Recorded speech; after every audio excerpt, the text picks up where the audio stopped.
Hey everyone. If you love these gripping family drama stories, please smash that subscribe button and turn on notifications so you never miss a new one. Thanks for watching. The dining room in the old stone farmhouse outside Siena smelled of roasted rosemary, sage, and the faint tang of wood smoke drifting in from the fireplace.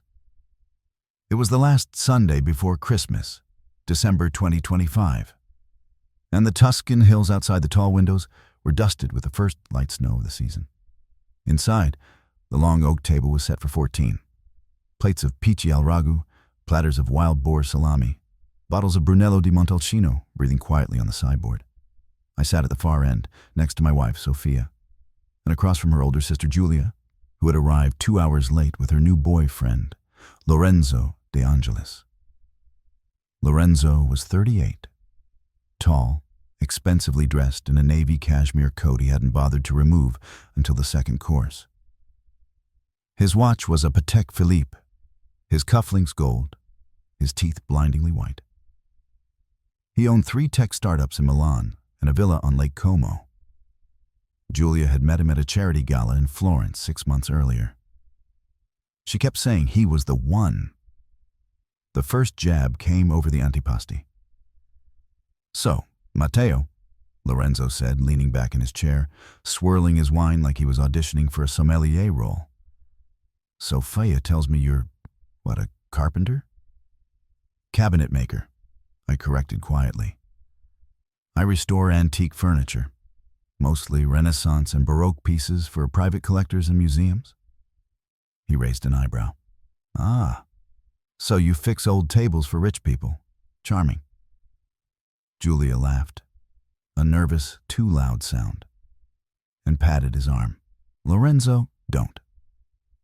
But he was already warming to the theme. "I mean, it's sweet, really. Someone has to do the manual labor. But let's be honest." He looked around the table, inviting agreement. In today's world, if you're not creating scalable value, you're just decorating. My father-in-law, Antonio, cleared his throat and reached for more bread. Sophia squeezed my thigh under the table.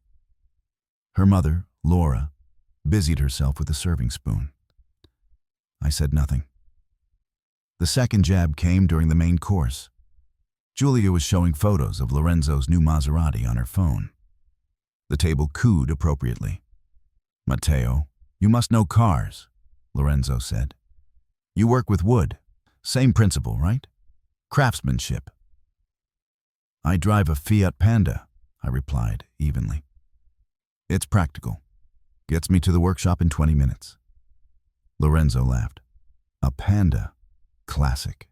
The car of people who think luxury is a word for something other people have." Antonio finally spoke. "Lorenzo, enough." But Lorenzo waved him off. No, Antonio, I'm just teasing. Matteo knows I'm joking. He's got that quiet dignity. Very Italian." Sophia's hand tightened on my leg. I smiled. Small, polite. The third, fourth, and fifth jabs came over dessert. Panforte and Vin Santo. Lorenzo had decided the entire table needed to hear about my limited ambitions.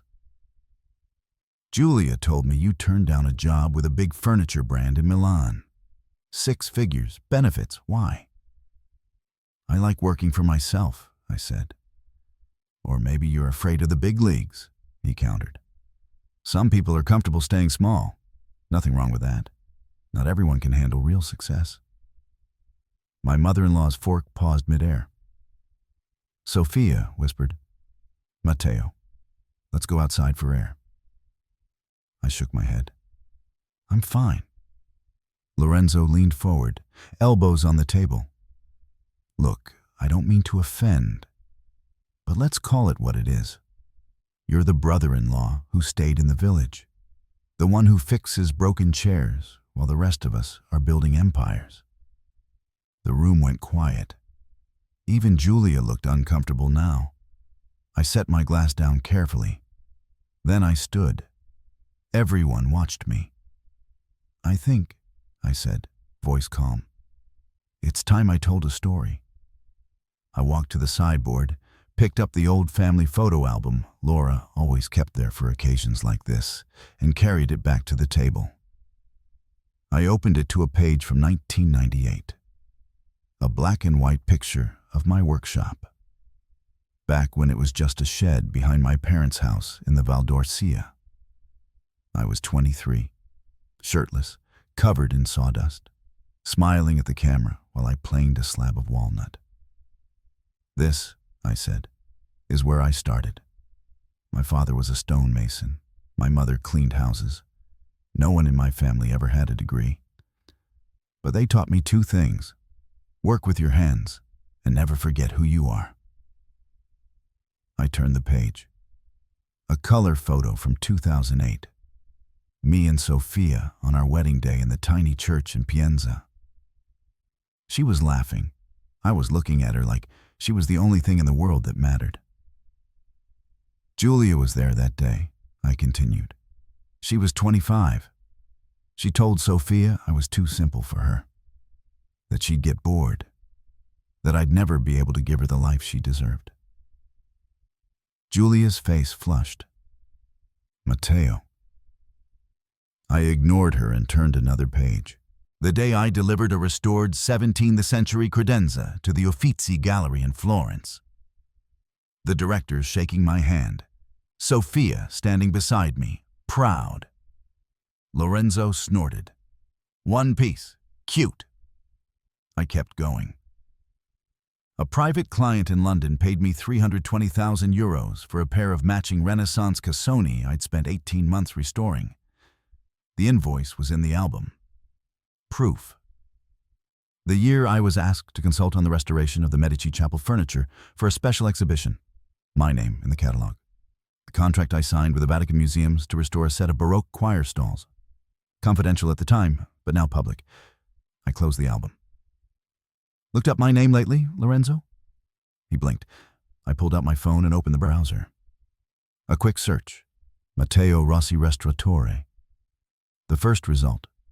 An article in La Repubblica from 3 months ago. The quiet genius behind Italy's most prized restorations. The second. A profile in the art newspaper. Matteo Rossi, the craftsman who outbids millionaires. The third. My website. Current waiting list, 3 years. Starting price for a single piece, €180,000. I turned the phone so the entire table could see. Lorenzo's smile had vanished. "I don't advertise," I said quietly. "I don't need to. The work speaks for itself." Silence. Then Sophia spoke, voice trembling with something between pride and anger. "Lorenzo, you've spent the entire evening belittling my husband, in my parents' house, in front of my family. You don't know him. You don't know what he's built or what he's worth." Lorenzo opened his mouth, closed it. Julia looked like she wanted the floor to swallow her. I turned to my sister-in-law. "Julia, you've always wanted the bigger life, the flashier man, the one who could buy you whatever you wanted. I never judged you for it. But tonight, you let him sit at this table and humiliate me. And you laughed." Her eyes filled with tears. I looked at Lorenzo. "You think money is the only measure of a man. You're wrong. Some of us measure it in time spent doing what we love. In the trust of people who know quality. In the hands that touch history and leave it better than they found it." I set the album down. "I don't need your approval. I never did." I turned to Antonio and Laura. "Thank you for dinner. It was beautiful, as always." Then I looked at Sophia. "I'm going to take a walk. Join me when you're ready." I walked out. The cold air hit me like a slap. Snowflakes drifted lazily past the cypress trees that lined the driveway. The hills were silent, except for the distant bark of a farm dog. I walked down the gravel path toward the olive grove. Behind me, the door opened. Sophia caught up, slipped her hand into mine.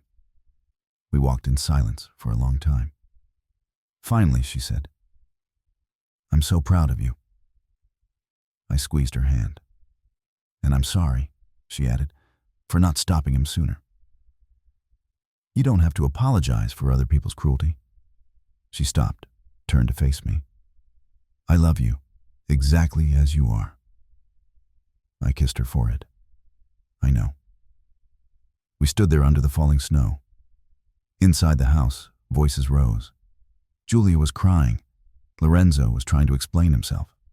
Antonio was telling him to leave. Later, I heard he did. Julia didn't follow him. She stayed the night, slept in her old room. The next morning, when we all sat down to coffee, she came to me in the kitchen. "I'm sorry," she said. "I was ashamed of myself." I let him talk like that because I didn't want to admit I might have made a mistake. I nodded.